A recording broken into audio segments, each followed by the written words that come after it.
Welcome to the first ever edition of This Week in Vicksburg. I'm Chris Whittington, and here are the news stories that affected the Warren County area this week.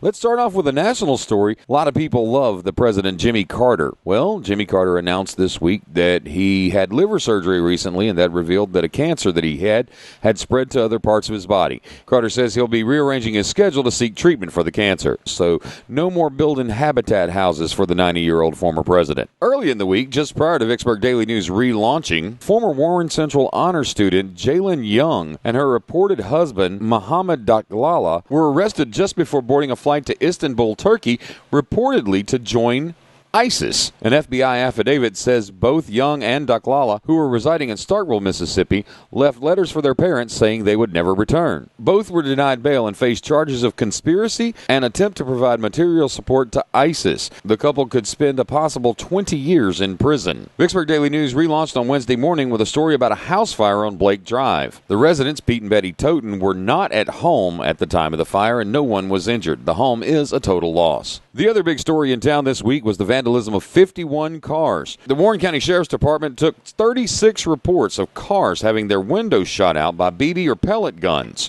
The vandalisms took place in Oak Park, along Gibson and Lee Roads, Warriors Trail, and beyond. Some good investigative work and home security cameras helped catch the vandals. 19-year-old twin brothers Dylan and Devin Parker were arrested along with an unidentified 17-year-old in connection with the case. The Parker brothers had bail set at $10,000 after being charged with felony malicious mischief. The Parker brothers have been charged with a felony instead of multiple misdemeanors because the Warren County Sheriff's Department is arguing that the crime spree, which took place on Tuesday night and Wednesday morning, took place as one continuous event, allowing them to combine the financial aspects of all property damage into one felony charge. And now we take a look at next week with an announcement that was made this week. The city of Vicksburg, partnering with Shape Up Vicksburg and My Brother's Keeper, has made improvements to the walking trail at the city park. A ribbon cutting will be held at 5:30 this Wednesday afternoon, that's August 19th, 2015, to unveil the new walking trail at the Vicksburg City Park located on Army-Navy Drive. The city of Vicksburg is also seeking $100,000 in grant money from the Mississippi Department of Wildlife, Fisheries, and Parks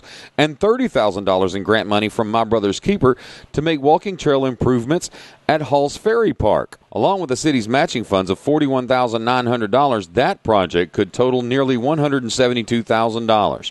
And that's a wrap on the first edition of This Week in Vicksburg. Until next week, I'm Chris Whittington for Vicksburg Daily News, where we're proud to present news by the community for the community.